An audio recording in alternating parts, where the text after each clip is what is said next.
나는요, 달리기를 정말로 못해요. 정말로 초등학교 뛰면 꼴등이야. 막 쭉 뛰어도 꼴등이야. 얼마나 이놈들이 빠른지. 난 정말로 달리기를 못했어요. 초등학교 때. 그리고 나는 참 그림을 못 그렸어요. 제가 이렇게 뭐 옛날엔 그림의 필요성을 별로 몰랐는데 뭐 외국에 다니고 뭐 미술관에 다니다 보면 막 뭐 얘네들이 막 고흐 막 이런 애들이 그림 그리는 거 보면요, 내 마음 안에서 막 예술혼이 막 불타요. 그래갖고 막 집에 와갖고 막 도화지도 사고 크레용도 사갖고 집에 와서 막 그림을 그려요. 동창 신부들 오면 내가 보여줘요. 이 그림 어떠냐? 그러면은 동창 신부들이 이구동성을 하는 얘기가 조카가 그린 거냐, 조카가. 난 내가 그린 건데. 한 7살 정도 애가 내 그림을 보고 안 웃는 사람이 한 명도 없었어요. 명작이지, 보고 웃는 거 보면은. 그런데 수준은 조카가 그린 그림이냐. 난 그림을 참 못 그려요. 또 나는 수학을 참 못해요. 중학교를 안 다녀서 그런지 전 중학교를 안 다니고 검정고시를 봤거든요. 그래서 수학을 못해요. 고등학교 올라가도 이해가 안 되더라고요. 지금 나는 그래서 지금 학교 다니면서 수업 시간에 자는 애들 다 느낌 아니까, 걔네들 느낌 아니까 이해가 돼요. 왜냐하면 이해가 돼야지 수업 도저히 알아듣지를 못하니까. 난 수학을 정말로 못했어요. 수학을. 근데 내가 맨날 나는 왜 달리기를 못하지? 나는 왜 이렇게 키가 조그마지? 나는 왜 수학을 못하지? 나는 왜 그림을 못 그리지? 맨날 이런다면 난 불행한 사람일 거예요. 나는 그런 걸 못 가졌지만 난 뭐가 좋아요? 목소리가 좋잖아요, 나는. 네, 목소리가 좋잖아요. 저는 제가 목소리 좋은 거 어렸을 때 어떻게 알았느냐면 애들이 막 발표할 땐 다 시끌시끌해요. 근데 내가 일어나고 발표하면 다 조용해요. 이게 귀가 확 들리나 봐요, 귀가. 그리고 제가 왜 목소리 좋은 줄 아느냐면은 사복을 입고 내가 음식점에 가서 음식을 시키면요, 많은 분들이 나한테 이렇게 물어요. 내가 사복을 입었으니까 내가 누군지 어떻게 알아요? 근데 내가 음식을 딱 시키면요, 저한테 딱 하는 말이 있어요. 혹시 성우시냐고. 그러니까 내가 생긴 게 잘생겼어, 키가 커, 뭐가 있어. 딱 목소리만 듣고 혹시 성우시냐고. 그래서 수도 없이 들어요. 성우시냐는 얘기를 정말 많이 들어요. 그리고 나는 내가 그 음향 박사님이 제 목소리를 분석을 해줬어요. 신부님 목소리는 톤이 높은데 굵대는 거예요. 톤이 높고 굵으면요, 똑같은 단어를 얘기해도 내 말은 귀에 꽂힌다는 거예요. 내 말을. 그러니까 내가 이렇게 평화방송에 이렇게 신부님들 나와서 쭉 강론하시잖아요. 수임들 강론하시잖아요. 강의하시잖아요. 내용을 들어보면 내가 받아 적을 정도로 내용이 좋아요. 근데 그분들한테 단점이 뭐냐면은 예수님께서는 부활하셔갖고 3일 만에 오셔갖고 성령을 보내셔갖고 승천을 뭐 하셔갖고 제자들이 뭐, 그러니까 정말로 듣기 좋은 내용인데 톤이 거의 같고 목소리 톤이 낮기 때문에 집중이 안 되는 거예요. 근데 난 한마디를 해도 예수님께서 부활하셔갖고 또 다시 오셔 승천하셔갖고 성령, 그러니까 단어 하나하나가 똑같은 말인데도 목소리 때문에 제가 받는 이득이 너무너무 많아요. 그러니까 저는 중학교, 고등학교 때도 미사 해설하고 독서하고 뭐 신학교 때도 무슨 뭐 세미나 발표하고 이럴 때 제가 목소리 좋은 걸 저 자신도 알아요. 그래갖고 내가 서품 받을 때 난 다른 거 달리기 잘해달라고 나 기도한 적 없어요. 서품 받을 때 띨 잘 뛰게 해달라고 그런 적도 없어요. 나는 누워서 이 재단에 엎드려갖고 주님한테 딱 2가지 부탁했어요. 강론 잘하게 해달라고, 또 하나는 글 잘 쓰게 해달라고. 신부가, 나는 신부 중에 키 큰 신부 별로 소용없다고 생각해요. 아니, 복음 선포하는데 키가 무슨 상관이야. 네. 그리고 난 생긴 것도 그렇게 중요하다고 생각하지 않아요. 제가 그 보좌 신부 때 굉장히 15,000명, 16,000명 본당에 보좌 신부를 했었어요. 그러면은 저 뒤에 있는 분들은 내 얼굴이 안 보여요. 그러니까 미사참여 뒤에 하시는 분들은 끝까지 내 얼굴 몰라, 1년 내내. 근데 그분들이요, 10년 후, 20년 후 와갖고 내 목소리 딱 들으면요, 목소리가 생각이 안 되는 거예요. 목소리만 좋으면 됐지, 뭐 키 커서 뭐해. 그렇지 않아요? 그러니까 과연 내가 받은 게 뭘까? 내가 받은 게 뭘까? 여기 계신 분들 하느님께서 하나씩 다 주셨어요. 다 주셨어요. 신부님, 전 받은 게 정말 아무것도 없는 것 같은데요? 밥 잘하는 것도 재능이에요. 밥 잘하는 것도. 나는 우리 이 주방장님, 우리 생태마을의 주방장님 있는데 정말로 음식을 맛있게 해요. 그러니까 그냥 최고의 주방장이 되는 거잖아요. 얼마나 청소 잘하는 것도 나는 재능이라고 생각해요. 정리정돈 잘하는 사람. 우리 조카가 얼마 전에 여자 조카랑 밥을 먹는데 자기가 대학 다닐 때 고등학교 졸업하자마자 빌딩 청소한 사람이 있어요. 1,000억을 넘게 벌었대요. 자기는 항상 정리하는 걸 너무너무 좋아했대요. 빌딩을 정리하고 나면 기분이 너무너무 좋다는 거예요. 그래갖고 그렇게 해서 자기가 1,000억이 넘는, 그러니까 우리가요, 여러분들 자녀들 가운데 너무 비교하면 안 돼요. 우리 애가 너는 왜 수학경시대 1등을 못 해왔냐? 너는 왜 사법고시 합격을 못 해왔냐? 왜 달리기 잘하는 애가 왜 수학경시대 1등을 해야 돼? 달리기만 잘하면 되지. 그렇지 않아요? 여러분, 유현진 선수한테 지금 사법고시 합격해오라고 그러면 유현진 선수 사법고시 합격해올 수 있어요? 유현진 선수 뭘 잘해? 공 잘 던지나요? 하나만 잘하면 돼요. 또 지금 사법고시 합격한 애한테 너 메이저리그 갖고 공 던지라, 메이저리그 입구에도 못 가요. 사람이요 다, 그러니까 제가 생각하기는 지 멋이 없어서 그래. 지 멋대로 살 줄 알아야 돼. 자기 생긴 대로 살 줄 알아야지. 그리고 거기다가 남을 축복해 줄 수 있는 마음을 가지고 있는 사람들은요, 진짜 행복한 사람이에요. 진짜 행복한 사람. 그래서 저는 제가 뭐 키도 안 크고 힘도 안 세고 몸도 조그맣고 뭐 이래도요, 나는 내가 받은 게 뭔지 너무너무 잘 알아요. 난 내가 받은 게 목소리라는 생각, 정말 하나님한테 감사해요. 난 어머니한테 정말 감사해요. 어머니, 나 이렇게 조그맣게 낳아줘서 목소리 좋게 낳아주셔서 너무너무 감사하다고. 이 목소리 하나만 가지고도 뭐 기업체 강의 다니죠, 뭐 무슨 정부기관 강의 다니죠, 뭐 별군데 다 강의 다녀. 하다 아침마당에까지 와서 강의해 다녀. 아침마당에까지 생각을 해봐요. 이 목소리라는 게 내가 받은 하느님의 최고의 은혜라는 거죠.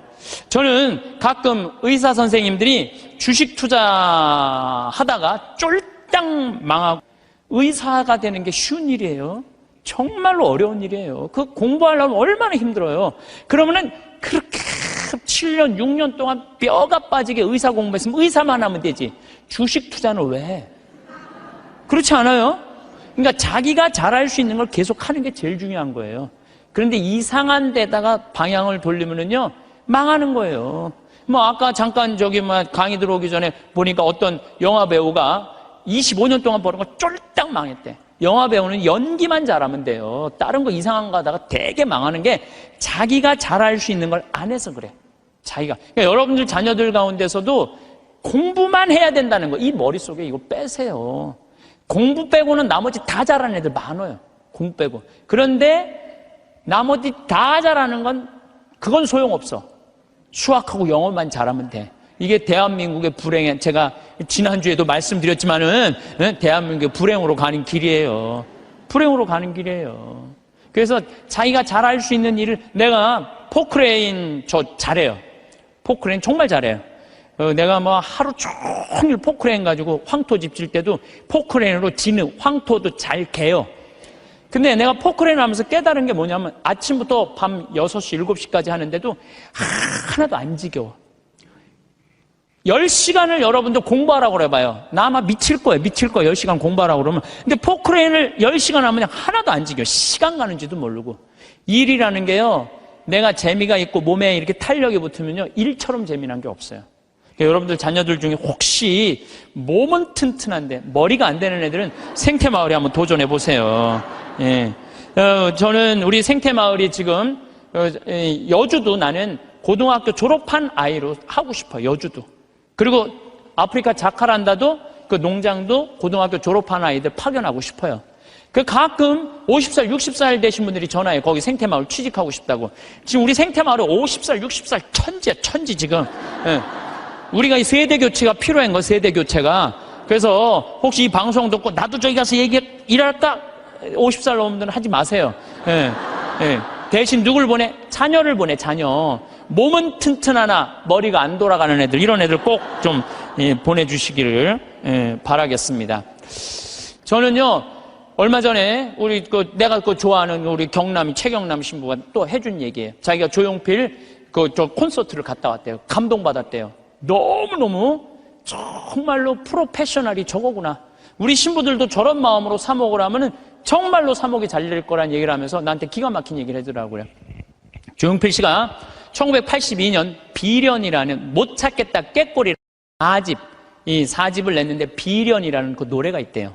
그런데 시골 병원에 지적 장애아가 8년 동안 14살짜리 먹은 여자애가 울지도 않고 웃지도 않는 거야.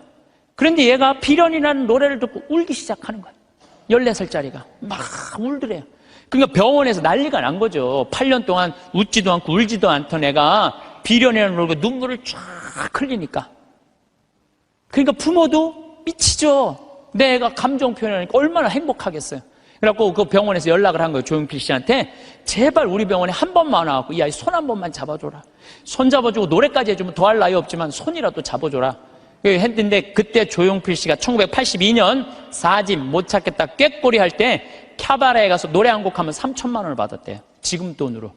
근데 보통 하루에 3-4번씩 나갔대요. 그러니까 그 매니저가 무슨 소리냐 지금 하루에 1억씩 버는 사람인데 그 시골까지 위약금 물 수 있느냐? 꿈도 꾸지 마라. 전화를 끊었대요. 근데 조용필 씨가 이렇게 바깥에서 뜨면 무슨 얘기냐? 그랬더니 매니저가 아니 저기 뭐 어떤 지적 장애 여자아이가 당신 비련이라는 노래를 듣고 막 눈물을 흘리다고 병원에 한번 초대를 한다는데 아니 이제 바빠 죽겠는데 거기를 어떻게 하느냐? 그랬더니 오늘 공연이 몇 개냐고 그랬더니 뭐 4개라고 그랬더니 그거 다 취소해라. 내 위약금 내가 물겠다. 가자 그 병원에 차 대라. 그랬더니 조용필 씨가 차를 타고 그 시골까지 쫙 간 거예요. 갔는데 얘를 딱 봤는데 얘가 뭐 조용필이 누군지 어떻게 알아요?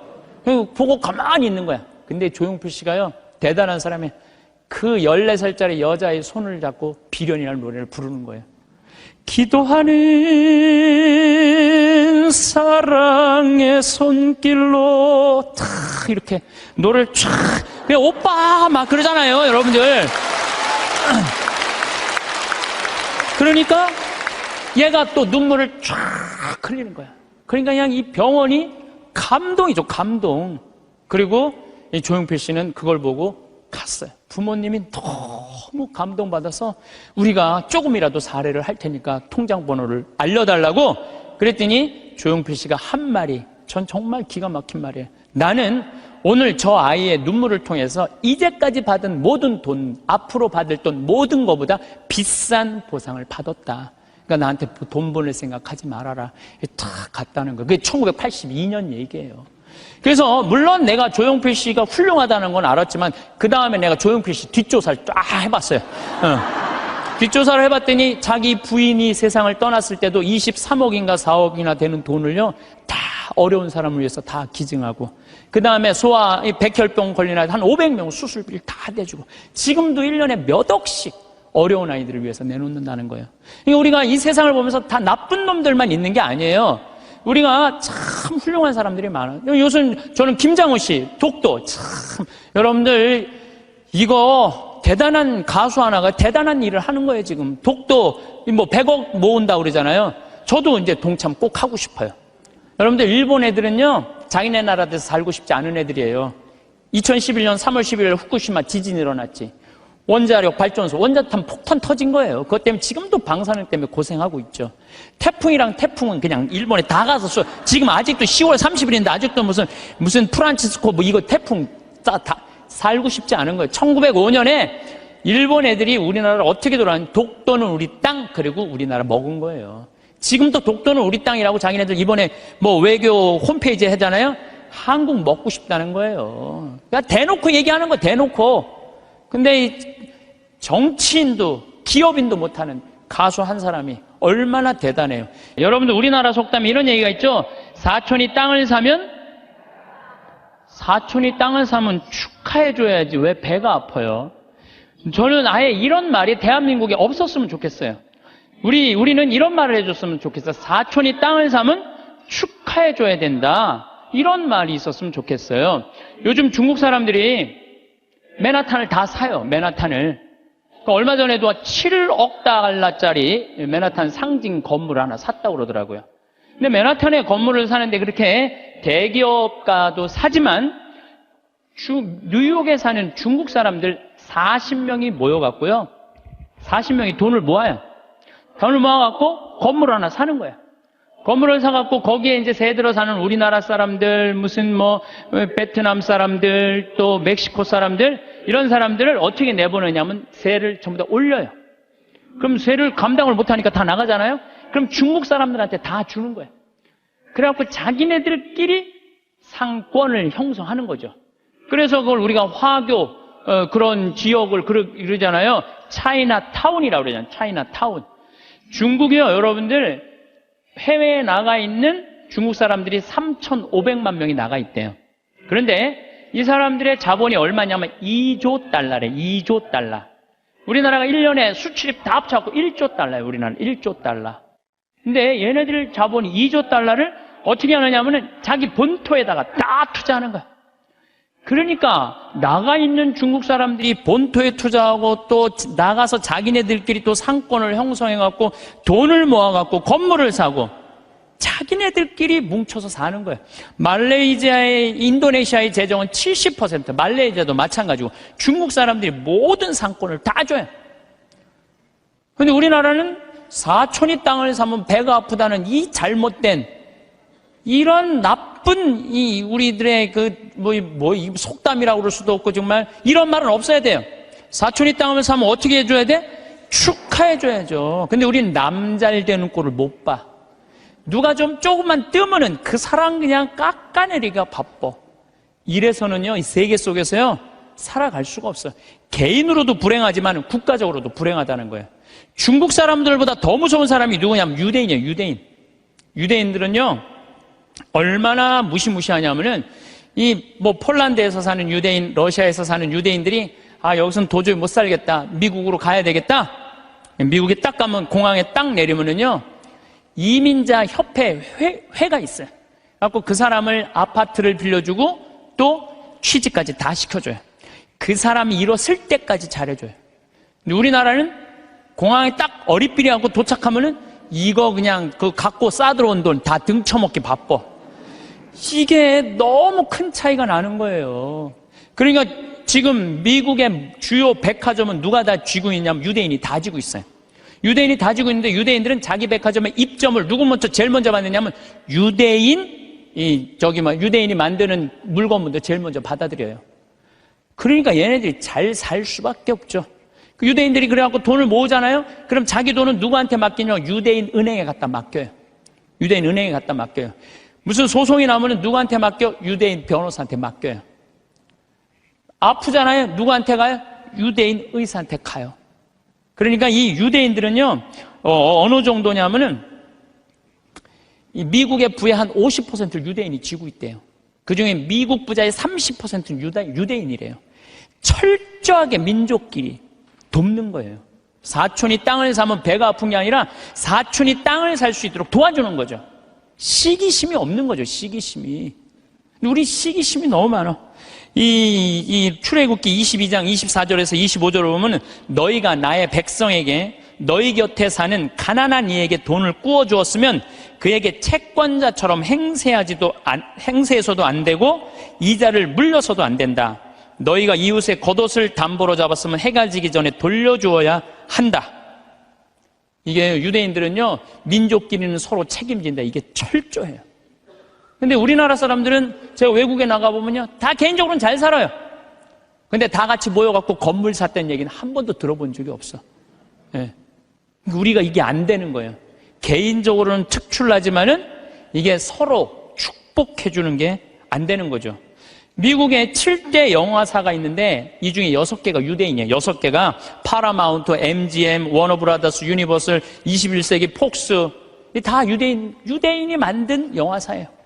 할리우드의 모든 건 디즈니, 월트 디즈니만 미국 사람 거예요. 근데 이 월트 디즈니도 CEO가 20년 동안 유대인이 하고 있어요. 그러니까 황금알을 낳는 건 다 유대인이 쥐고 있는 거야. 그러니까 얘네들이 영화에서 나오는 돈들, 배우도 유대인을 쓰고 무슨 시나리오 작가도 유대인을 쓰고 감독도 유대인이고 영화 배급사도 유대인이고, 그러니까 다 같이 사는 거예요. 얘네들이 자기네들이 돈이 이렇게 생기잖아요. 그럼 이 돈을 또 미국에 있는 유대인들은 어디다 보내냐? 본토에 보내요. 이스라엘, 팔레스타인 이쪽으로 보내는 거예요. 그러니까 서로 협력해서 사는 거죠. 잘 나가는 사람 시기하면요, 분열이 일어날 수밖에 없어요. 근데 성당에서도 하다못해 주일학교 하나를 운영해도요, 이게 깨지는 경우가 시기심 때문에 깨져요. 시기심 때문에. 성당도 왜 깨져? 전 총회장단하고 후임 총회장들하고 서로 시기심 때문에 성당도 깨지는 거예요. 시기심이 참 많아요. 하나님께서 양을 바친 아벨의 제물은 받고 곡식을 바친 카인의 제물을 받지 않자 어떻게 해요? 카인이 아벨을 죽이잖아요. 시기심 때문에 그러는 거예요. 시기심 때문에. 사무엘 이서의 이 상권의 18장 7절에 보면은 지금 PLO, 이스라엘 맨날 테러하는 걸 PLO라고 그러잖아요. 이게 팔레스타인이에요. 팔레스타인. 근데 옛날에도 2000년 전에도 3000년 전에도 이 성서에는 필리스타인이라고 써있어요. 필리스타인 있었어요. 얘네들이 맨날 유대인들하고 싸웠어요. 골리앗한테 맨날 그냥 지고. 근데 다윗이 나와갖고 필리스타인, 팔레스타인들을 다 쳐 죽여요. 그래서 완전히 사울이 그냥 완전 왕권이 굉장히 강화가 돼요. 근데 다윗이 싹 들어오니까 이스라엘 처녀들이 속을 들고 춤을 추면서 이런 노래를 해요. 사울은 수천을 쳤고 다윗은 수만을 쳤네. 이 얘기를 듣고 사울이 살짝 미쳐요. 뭐가 생기냐면 시기심이 생기기 시작하는 거야. 그래서 다윗을 죽이려고 그래. 끊임없이 죽이려고 그래.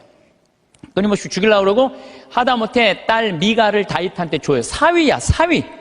그런데도 죽이려고 그래요. 결국은 그 능력 있는 다윗은 사울 곁을 떠나요.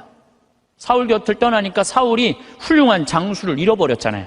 훌륭한 장수를 잃어버린 필리스틴하고 싸우다가 마지막에 다 죽고 자기만 남아요. 다윗을, 그 능력 있는 다윗을 자기 옆에 왕으로 데리고 있었다면, 시기심을 가지지 않고 데리고 있었다면 아마 사울은 이스라엘 처음으로 통일한 왕으로서의 그 대단한 명성을 누렸을 거야. 근데 그놈의 시기심 때문에 모든 걸 다 잃어버리는 거죠. 여러분들, 우리들 다 마찬가지예요. 여러분들 가만히 보면요, 뭐 때문에 우리가 깨지는, 교회 분열도 시기심 때문에 깨지는 거예요. 오죽했으면은 예수님께서 최후의 만찬 끝나고 제자들의 발을 씻겨주고 난 다음에 마지막 기도가 뭔지 알아요? 거룩하신 아버지, 아버지께서 저에게 주신 이름으로 이들을 지키시어 이들도 우리처럼 하나 되게 해주십시오. 예수님 마지막 기도도 뭐야? 분열이 일어나지 않고 하나가 되길 바라는, 하나를. 근데 성당에서 내가 주일학교 이렇게 보면은 한 20명, 30명 교사들이 있으면 내가 또 이뻐하는 교사가 있잖아요. 그 이뻐하는 교 한 명만 이뻐하면요, 나머지 한 15명, 20명 다 적이 돼버려. 딱 반으로 나눠줘요. 그래서 누구 이뻐할 수도 없어. 그놈의 시기심 때문에. 사랑도 못하는 거, 그놈의 시기심 때문에. 사랑도 못해, 사랑도. 사도 바울은 고린토전서 1장 10절에 교회의 분열을 걱정하면서 이런 편지를 써요. 모두 합심하여 여러분 가운데 분열이 일어나지 않게 하십시오. 여러분이 저마다 나는 바오로 편이다, 나는 아폴로 편이다, 나는 계파 편이다, 나는 그리스도 편이다 하고 말한다는 것입니다. 그리스도가 갈라지셨다는 말입니까? 분열이 얼마나 심했으면 이런 말까지 했겠어요. 시기심으로 생긴 분열은요, 공동체를 망가뜨려요.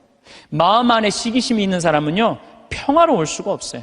뭐 여러분들 잘 알겠지만 이 영화 아마데우스의 모차르트하고 살리에르라고 그랬잖아. 살리에르가 너무 모차르트를 시기해갖고 마지막에 모차르트 막 계속 힘들게 작곡 이때까지 해야 된다 그러면서 그냥 거기에 그냥 막 모차르트가 막 해갖고 모차르트도 빨리 죽지만 살리에르도 결국은 정신분열로 정신병원에서 생을 마감을 해요. 그러니까 남을 축하해주는 사람은요, 복을 받는데요, 남 안 되게 시기하는 사람은요, 그만큼 고통을 겪는 거예요. 친구가 성공하거나 사회에 승진하면 축하해주는 넓은 아량이 있어야 돼요. 남 시기한다고 내가 행복한 게 아니에요. 남 부러워한다고 내가 행복한 게 아니에요. 여러분들, 남을 축복해주는 일은 참 즐거운 일이에요. 시기하지 않고 남을 축복해주는 건 참 즐거운 일이에요. 그래서 저는 우리 후배들이 막 강론자라고 이러면 너무 기분이 좋아요. 나 우리 생태마을에 이제 부관장 신부들이 3분이 이제 지금 왔다 갔는데, 저는 이제 강의는 내가 하지만 미사 강론은 부관장 신부님들이 되게 해요. 너무 강론을 잘하세요. 그러니까 사실 제가 강의하는 거에 많은 부분들은 부관장 신부들이 강론하는 걸 듣고 내가 그걸 갖고 여기서 하는 거예요. 그래서 내가 부관장 신부들한테 손을 꼭 잡고 너무 고마워. 나한테 이런 재료를 제공해줘서 너무너무 고마워.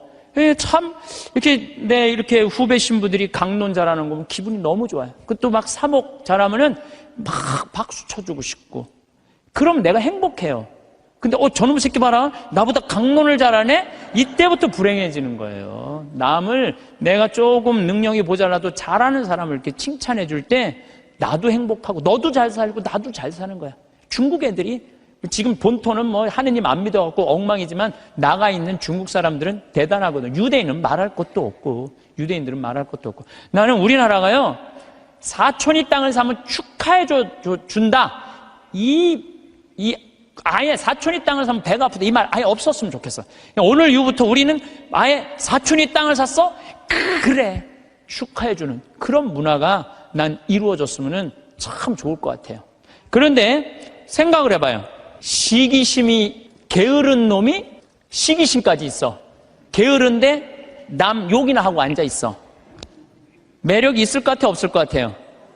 매력이 없어요. 부지런한데 남 칭찬까지 할 줄 알아. 이 사람 매력 있어요, 없어요? 매력이 있어요. 매력이 있을 수밖에 없어요. 그런데 우리가 또 나쁜 건 판단하는 거야. 어떤 판단? 부정적인 판단이에요. 부정적인 판단. 예수님은 마태복음 7장 1절에 이런 말씀을 하세요. 남을 심판하지 마라. 그래야 너희도 심판받지 않는다. 이야, 내가 남을 심판하면은요, 하느님도 나를 심판을 해요. 근데 나이가 남을 심판하지 않으면 하느님께서 나를 심판하지 않아요. 아주 쉬운 거잖아요. 근데 왜 우리가 남을 심판을 하냔 말이에요. 너는 어찌하여 형제의 눈 속에 있는 티는 보면서 내 눈 속에 있는 들보는 깨닫지 못하느냐. 저는 이게 평생의 내 숙제였어요. 남의 눈에 있는 티끌을 볼 것이냐, 내 눈에 있는 들보를 볼 것이냐. 여러분들은 이 대한민국에 보면은요, 남의 티끌은 기가 막히게 끄집어내요. 남의 티끌은. 근데 우리는 어떻게 해? 자기 눈에 있는 들보는 안 보는 거야. 텔레비전을 보면은요, 이 세상에 다 죽일 놈만 있는 것 같아. 죽일 놈만. 다 때려 죽일 놈만 대한민국에 사는 것 같아. 그래요? 대한민국이 그렇게 막 때려 죽일 놈만 살아요? 이 세상은요, 나쁜 놈만 있는 게 아니에요. 정말로 멋있는 사람들이 많아. 근데 우리는 어떤 판단을, 부정적인 판단하는 거예요. 그 부정적인 판단 때문에 잘못된 판단으로 이어지는 경우가 너무 많다는 거예요. 조조가 동탁을 죽이려고 그래요. 한 왕실을 자꾸 동탁이 쥐고 흔들으니까. 그러니까 조조가 죽이려고 그러다가 들켜요, 동탁한테. 왜냐하면 동탁이 무술이 너무 뛰어나거든요. 도망을 가기 시작해요. 진궁이랑 장우수랑. 막 도망을 가는데 동탁이 전국에다 방을 붙인 거예요. 조조 잡아오면 엄청난 벼슬과 상을 내리겠다고. 그러니까 조조는 마음 편안하게 쉬지를 못한 거죠. 산속으로 굶으려가면서 그냥 여기저기 피신을 하다가 조승 아버지 친구 여백사라는 집에 이제 숨어들기 시작해요.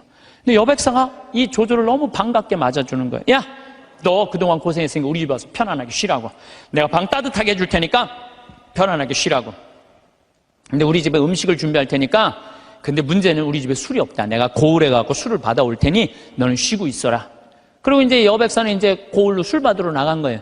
근데 이 의심 많은 조조는 혹시 고을에 가서 나 고발하러 간 거 아닌가 의심하기 시작해요. 의심을 막 하는데, 그러니까 이제 집을 염탐을 하는 거야. 근데 부엌문이 이렇게 닫혀져 있는데 부엌에서 칼 가는 소리가 들리는 거야. 칼 가는 소리가. 근데 집안 식구들이 이런 말을 하는 거예요. 큰 놈부터 잡을까, 작은 놈부터 잡을까. 아니, 조조는 조그매고 진궁은 컸거든요.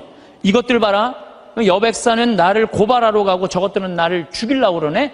그래갖고 문을 박차고 들어가고 여백사의 식구, 부인, 자식 9명을 다 죽이고 혹시 어디 숨어 있는 거 없나 하고 뒷곁문을 딱 열었는데 뒷곁에 돼지가 큰 거하고 작은 거 2마리가 묶여져 있는 거야. 그러니까 이 식구들은 큰 돼지를 먼저 잡을까, 작은 돼지를 먼저 잡을까 이렇게 말한 건데 조조는 어떻게 들은 거예요? 큰 놈을 먼저 잡을까, 자기를 잡는 줄 알고 죽인 거죠. 자기의 잘못된 판단 때문에 그렇다는 거예요. 여러분들, 우리가 정말 판단이 다 옳아요? 여러분들? 그래갖고 조조가 막 도망을 가요. 도망을 가는데 술을 받아서 기분 좋게 오는 조승을 길에서 여백사를 만나요. 그 자리에서 죽여요, 조조가. 왜? 한 번 잘못한 걸 덮기 위해서는 더 큰 거짓말을 하고 더 큰 잘못을 저지르는 거예요. 그래서 여기 계신 여러분들은 정말로 내 눈에 있는 뭘 봐야 돼? 들보를 볼 생각을 해요. 남의 눈에 있는 티끌 꺼낼 생각하지 말고. 나는 이 성서, 예수님 말씀마다 정말 묵상하면 정말 깜짝깜짝 놀랄 말씀 정말 많아요. 이게 소크라테스가 너 자신을 알라 그 얘기하고 똑같잖아요. 그렇죠? 그 다음에 공자의 제자 증자가 성인 1일 3성, 1일 성인지도 1일 3성, 오신 자기 일을 3번 반성하라고 그러잖아요. 그러니까 우리가요, 신앙인들은요, 남 잘못 캐내는 사람이 아니에요. 신앙인들은 누구 잘못 캐내는 사람이야? 내 잘못 캐내는 사람이야. 내 잘못을 캐내갖고 나를 똑바로 세우는 게 신앙이냐. 근데 자기 자신이 어떤지도 모르고 남만 특히 성당 다니면, 활동하면은 자기 모습은 안 보이고 누구만 보여? 남만 보이잖아. 누구는 어쩌고, 누구는 어쩌고, 레디오 단장은 어떻고, 꾸리아 단장은 어떻고, 저건 어떻고, 막 남욕만 디립다 하잖아요. 근데 남욕할 시간 있으면 누구 들여다봐? 자기 들여다. 부처님 제자 넷이서 장인들끼리 토론했어. 야, 인생 살아가면서 제일 괴로운 게 뭐냐? 그랬더니 한 제자가 사랑이다, 사랑. 얼마나 사랑 때문에 우리가 고통을 많이 겪어요. 우리가 이 세상을 살면서. 남녀 문제 수도 없는 갈등의 원인이잖아요. 그랬더니 옆에 있던 제자가 아니다. 사랑보다 더 고는 건 배고픔이다. 그렇죠. 배고픔의 고통. 이거 정말 힘든 거죠. 오죽하면은 대학 교수가 그 돈 몇 푼 받아보겠다고 교수 자리까지 올라가기가 얼마나 힘들어. 그런데 부정 입학, 그 몇백만 원 받아갖고 부정 입학하고 교수 자리 쩔러나가고. 이게 배고픔의 고통 때문에 배고픔. 그냥 먹어도 배고픈 게 이게 인간의 욕심이에요. 인간의 욕심. 그랬더니 또 한 제자가 아니다. 그것보다 더 무서운 거 분노다. 분노. 화가 자기 화를 조절하지 못하는 거. 이건 저도 동의해요. 사실 저도 인생 살다 보면은 내가 싸운 게 한순간 무너지는 게 뭐냐면 분노 때문에 그래요. 분노. 그랬더니 또 한 제자가 아니다. 그거보다도 더 슬픈 건 죽음에 대한 공포다. 맞죠. 우리 인간이 모든. 그랬더니 그게 다 됐더니 부처님이 하시는 말씀이 아니다. 그것보다 더 슬프고 고통스러운 거는 자기 자신이 누구인지 모른 채 살다가 죽는 거다. 내가 어디서 와갖고 어디로 가는지, 내가 뭘 하는지, 내가 어떻게 살면서 행복한지 아무것도 모르고 그냥 쫓는 게 뭔지도 모르고 그러고 살다가 죽는 게, 저는 부처님 말씀에 저도 동의해요. 예수님, 남의 눈에 있는 티끌 볼 생각하지 말고 자기 눈에 있는 들뽑을 생각을 해라고. 그래서 여러분들 항상 우리가 판단을 할 때 부정적인 판단을 할 거냐, 긍정적인 판단을 할 거냐, 이게 아주 중요해요. 근데 요즘 텔레비전을 보면은 여러분들 우리나라 텔레비전 뉴스 보면 한심해 안 한심해요? 한심하죠? 정치인들 정말로 내가 지난번에 생명을 살리는 말씀에도 얘기했지만 진짜 서로 말한 진짜 말한 지금까지도 한심해요. 조금만 정말로 한심해요. 그러니까 그냥 어떤 또 국회의원은 이놈의 나라를 그냥 뒤집어 엎어갖고 북한한테 그냥 줘버려야 된다. 이렇게 말하는 사람들도 있고. 근데 여러분들 우리나라가 그렇게 한심한 나라일까요? 저는요, 5,000년 역사상, 우리나라가 5,000년 역사상 지금처럼 잘 먹고 잘 사는 적은 없어요. 5,000년 역사상. 고려시대 우리 원나라 조공 바쳤어요. 고려시대 때 원나라한테 조공만 바쳤어요? 왕자도 다 보냈어요. 왕자도 다 보냈어요. 조선시대는 명나라, 청나라 다 조공 바치고 다 왕자들 다 보내고 소현세자 이런 사람들 다 가 있는 거예요. 다. 그리고 그냥 청나라 끝나고 나니까 그 다음에 누구한테 나라 뺏겼어요? 일본한테 나라 뺏겼어요.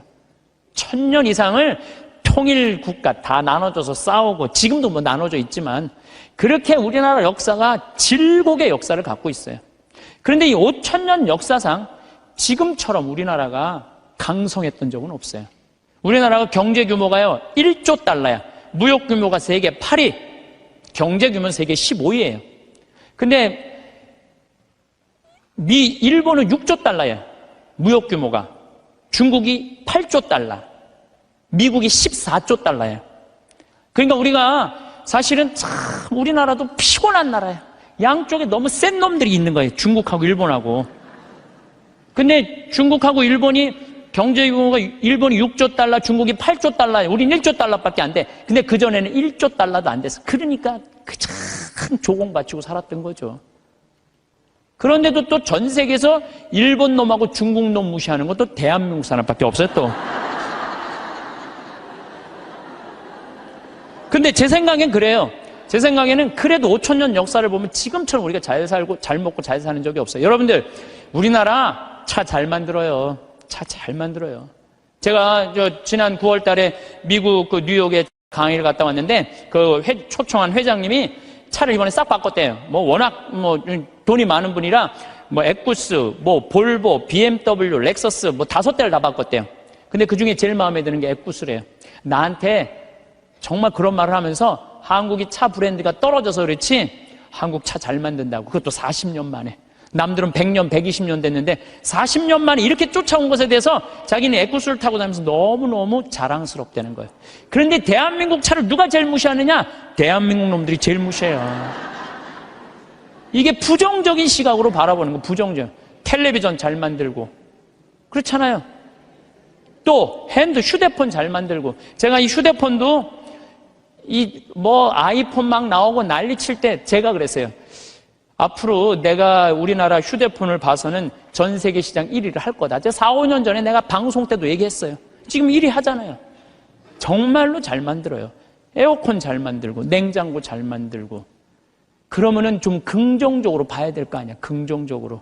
근데 막 온 세상에 떠도는 얘기는 곧 망할 것 같은 얘기를 아니 오죽하면 요즘 달러 떨어져갖고 지금 주식을 40일인가 50일째 우리나라 주식만 산대잖아요. 우리나라만 우리를 무시하는 거예요. 이러면 안 된다는 거예요, 여러분들. 제가 개인적인 판단도 문제가 있지만은 국가 전체의 분위기도 부정적인 생각. 나는 요즘 이렇게 텔레비전을 보면 진짜 좀 죄송한 얘기지만은 언제 나라에서 늙었다고 용돈 준 적이 언제 있어요? 5,000년 역사상. 요즘 준대잖아, 요즘. 어? 아니, 늙었다고 나라에서 용돈 준대잖아. 65세 넘었다고. 그러지 않아요?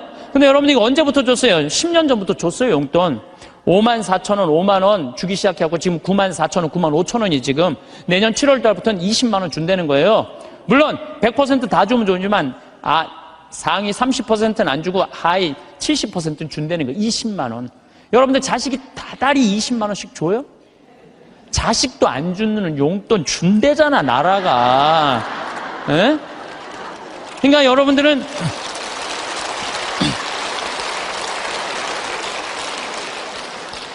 여러분들은 자식이 잘 되길 바라지 말고 누가 잘 되길 바라? 나라가 잘 되길 바래. 제가 장담합니다. 앞으로 우리나라가 3만 달러, 4만 달러 넘었으면은요, 여러분들 65세 넘은 분들 30만 원, 50만 원, 60만 원 다 넘어가요, 용돈. 그렇게 주게 돼 있어요.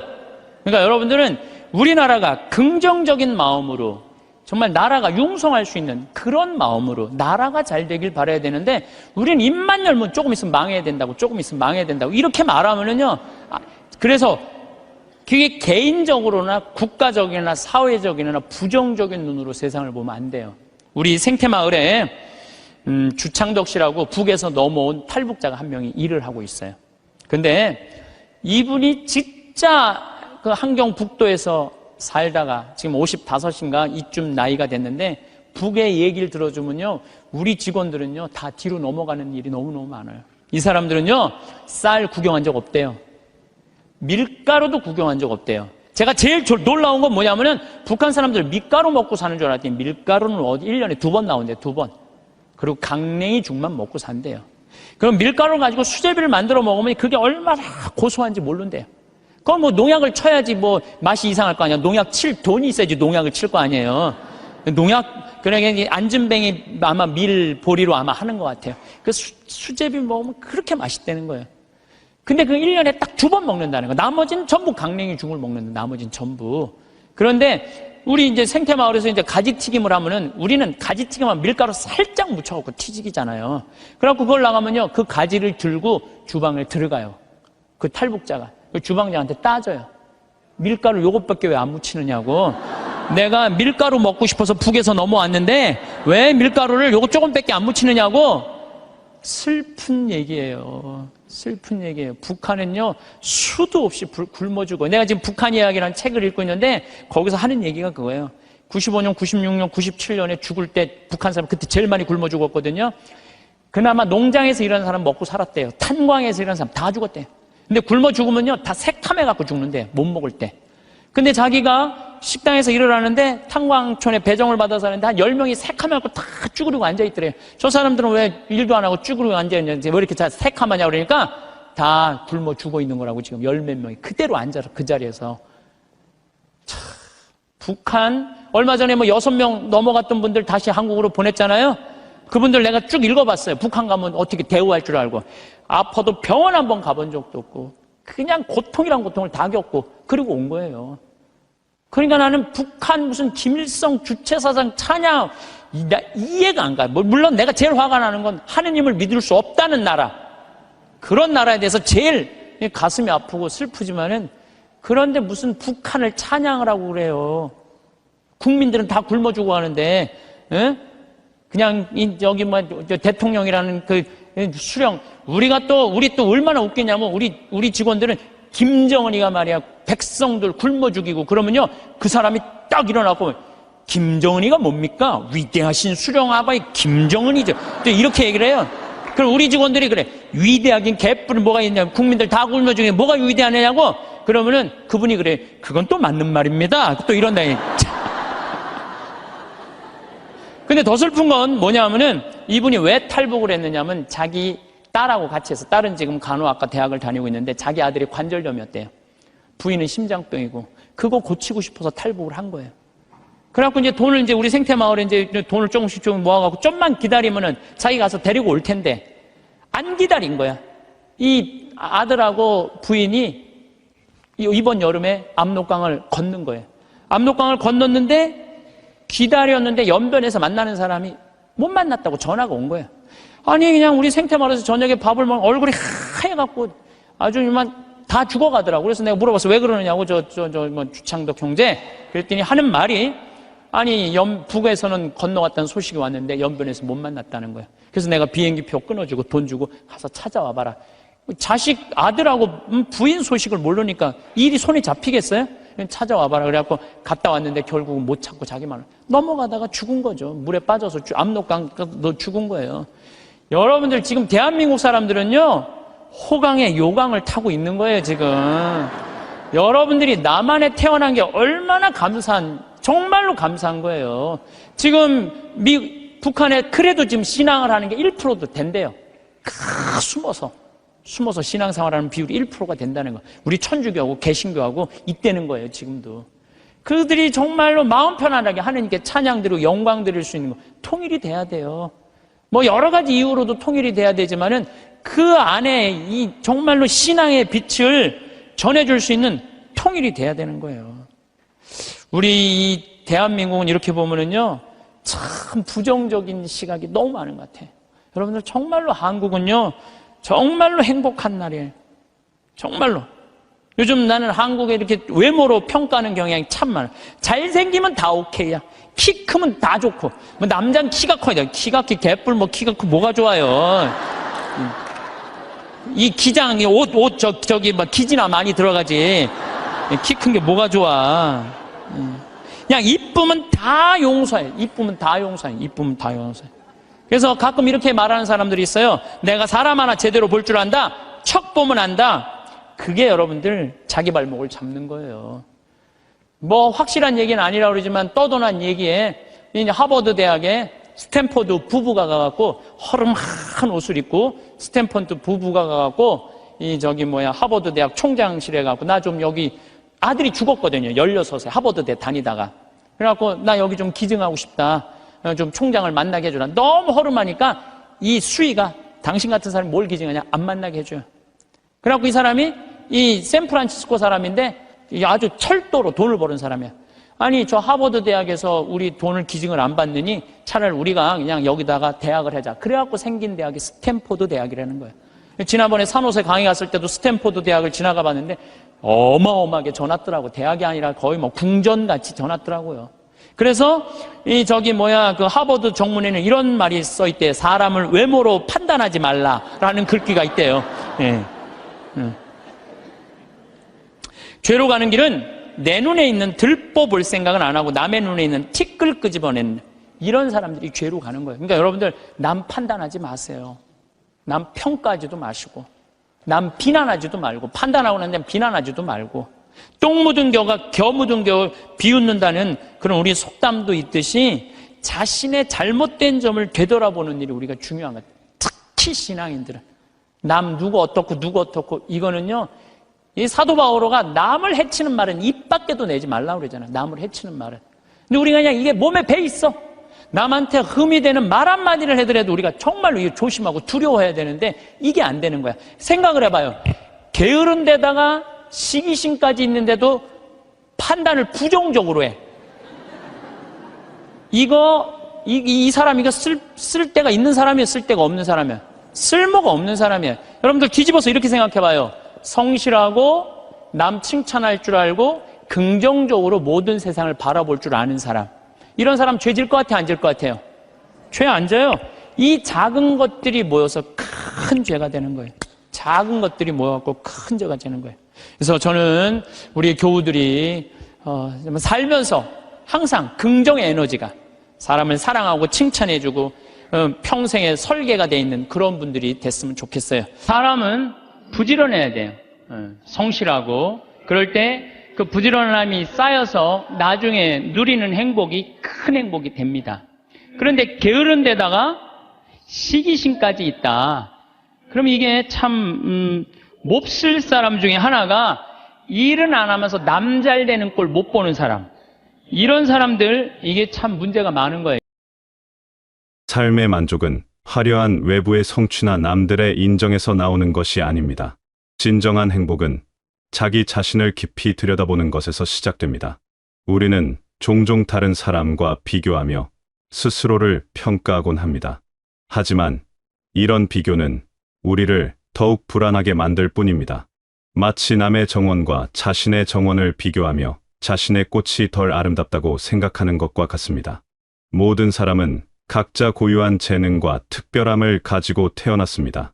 어떤 사람은 손재주가 뛰어나고 어떤 사람은 말솜씨가 좋습니다. 어떤 사람은 세심한 관찰력을 가졌고 어떤 사람은 따뜻한 마음으로 다른 사람을 위로하는 능력이 있습니다. 또 어떤 사람은 복잡한 문제를 단순하게 정리하는 능력이 뛰어나고 어떤 사람은 어려운 상황에서도 침착함을 잃지 않는 강인함을 가지고 있습니다. 이런 재능들은 크고 작음을 떠나 모두 소중합니다. 자신의 재능을 발견하는 것은 하루아침에 이루어지지 않습니다. 조용한 시간을 가지고 스스로에게 물어보는 시간이 필요합니다.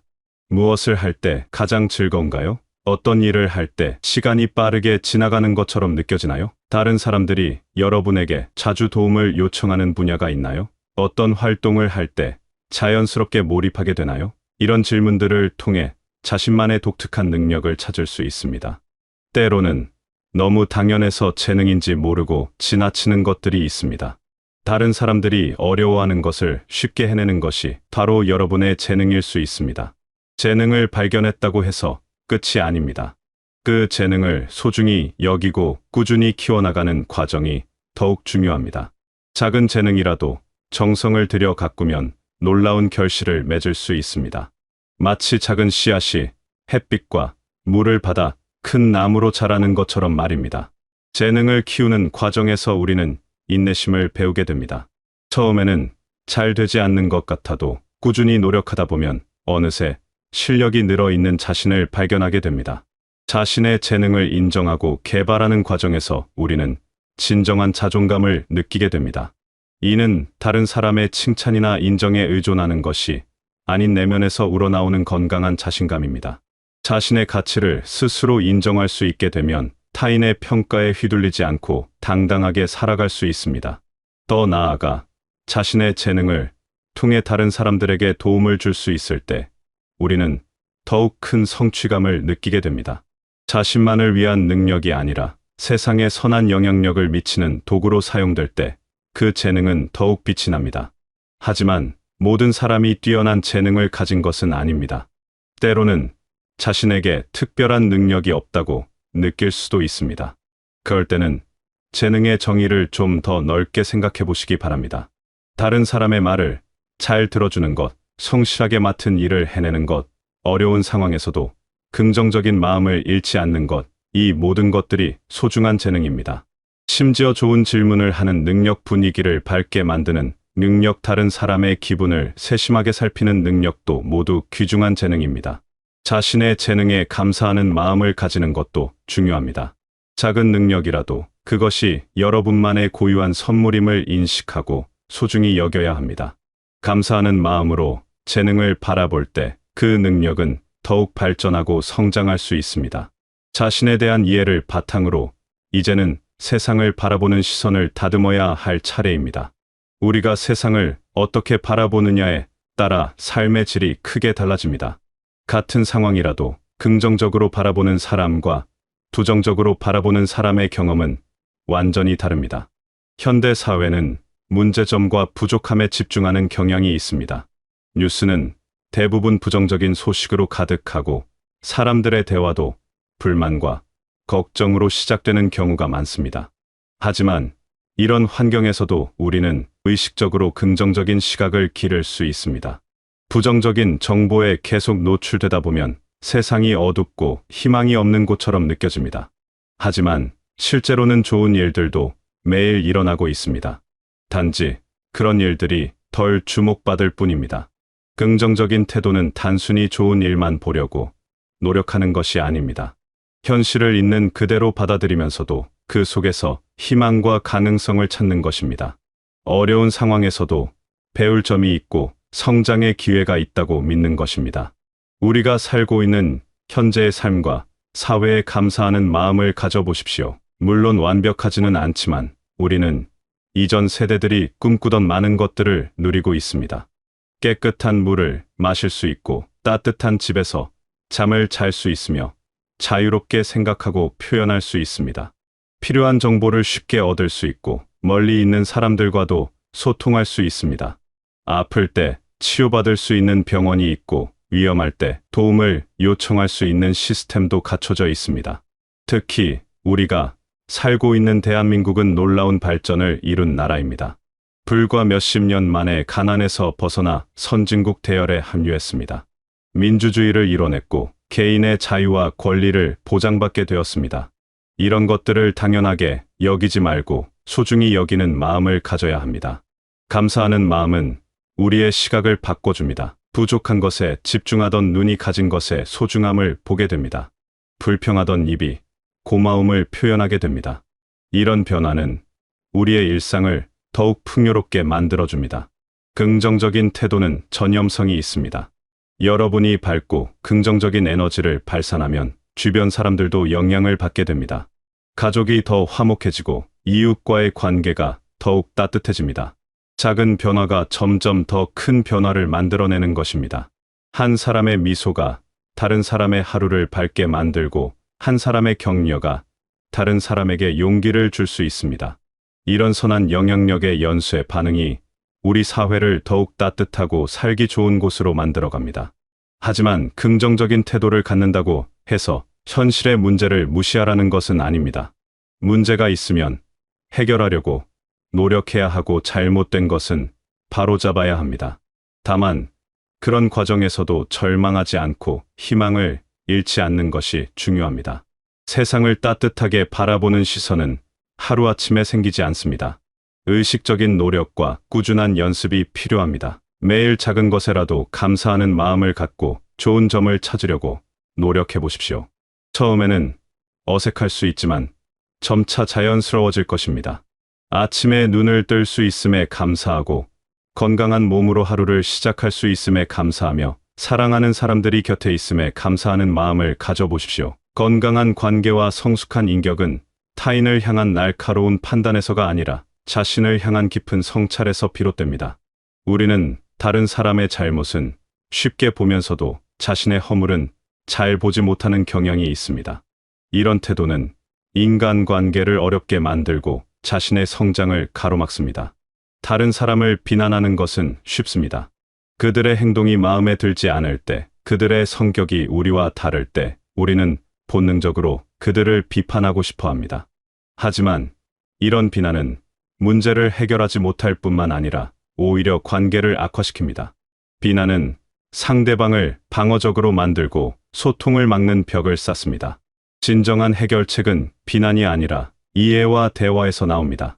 사람마다 다른 환경에서 자라왔고 다른 경험을 했습니다.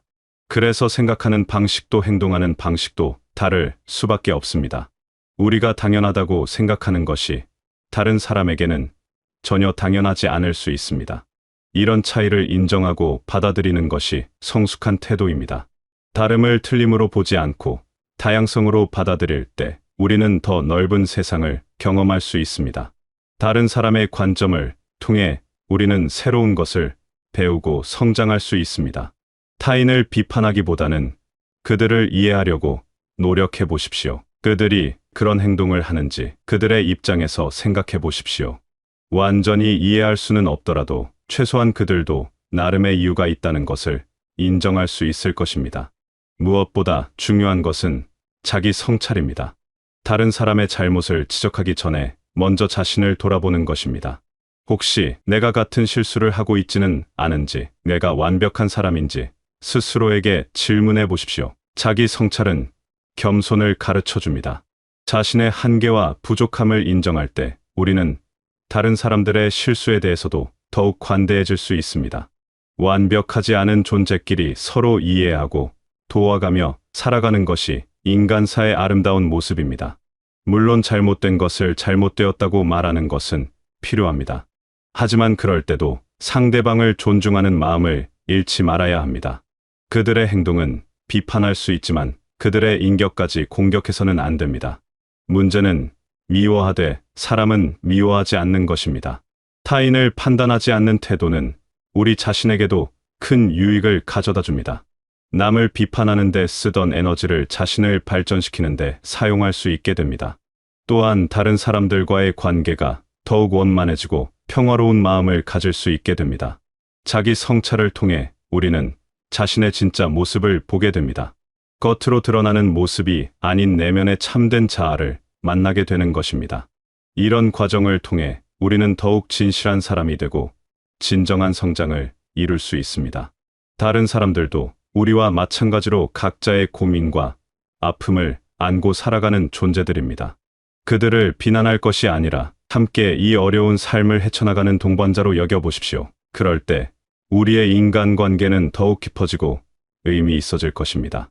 자신을 깊이 알게 될 때 우리는 자신감을 얻고 세상을 더욱 긍정적으로 바라볼 수 있게 됩니다. 긍정적인 마음을 가질 때 다른 사람들을 더욱 따뜻한 시선으로 볼 수 있고 그들과 더 좋은 관계를 맺을 수 있습니다. 또한 지속적인 자기 성찰을 통해 우리는 계속해서 성장하고 발전할 수 있습니다. 이런 변화는 하루아침에 이루어지지 않습니다. 꾸준한 노력과 인내가 필요합니다. 때로는 실패하고 좌절할 수도 있지만 포기하지 않고 계속 나아간다면 분명 변화를 경험할 수 있을 것입니다. 무엇보다 이런 노력들이 여러분 혼자만을 위한 것이 아님을 기억하십시오. 여러분이 성장하고 변화할 때 그 영향은 가족에게, 이웃에게, 그리고 사회 전체에 퍼져나갑니다. 한 사람의 긍정적인 변화가 많은 사람들에게 희망과 용기를 줄 수 있습니다. 삶은 때로 어렵고 힘들 수 있습니다.